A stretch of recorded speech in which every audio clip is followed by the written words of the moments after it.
ওটা ধর।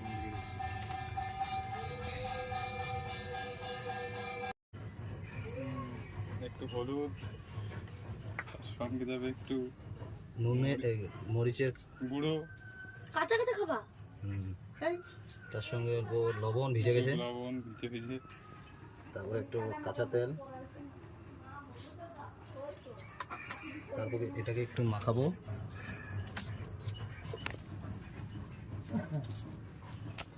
কাটমাট করে দিই নাকি? কেমন কাজ করতেছিস?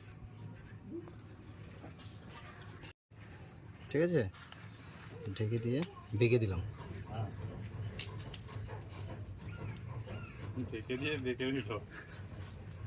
তারপর এটাকে ভাজ করলাম, ঠিক আছে, যে ভাজ করলাম। খালি বা কাটা দিব